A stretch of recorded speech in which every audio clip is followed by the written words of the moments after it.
Mr. Marcos, mas gustuhin ko pang tawagin si Pangulong Duterte na Pangulo kaysa iyo. Hayop ka, bangag ka. Wala kang kwintang tao. Wala kang kwintang presidente sa Pilipinas. Ngayon, malinaw na sa amin na ang pagdakip o pag-arrest ni Pangulong Duterte sa Pilipinas ay isang political harassment.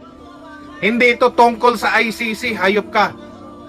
Ngayon, lumilitaw na sa mga galing ICC na ikaw mismo ang nag-hand over kay President Duterte, Mr. Marcos. Hayop kang panuway ka.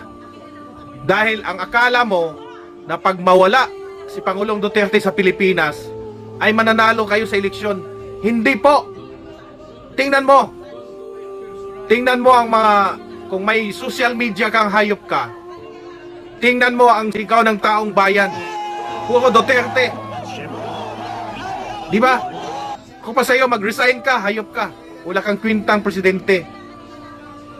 Kami, ako, isa sa mga milyon-milyon na bumoto kay President Duterte at VP Sara Duterte. Kami po ay nasa likod niya, kaming mga taong bayan. Kung kailangan namin kaladkarin ka dyan sa Malacanang, gagawin namin yan sa takdang panahon. Hindi pa ngayon. Kami po ay nagtitimpi lang. Magtitimpi lang muna kami. Pero alam ko darating yan. Grabe tong ginawa mo, hayop ka. Tingnan mo ang ginawa mo.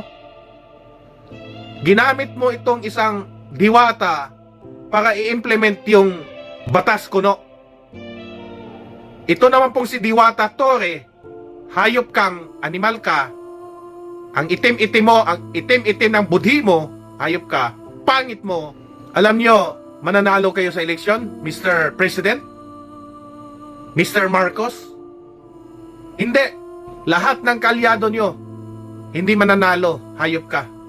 Mark my word.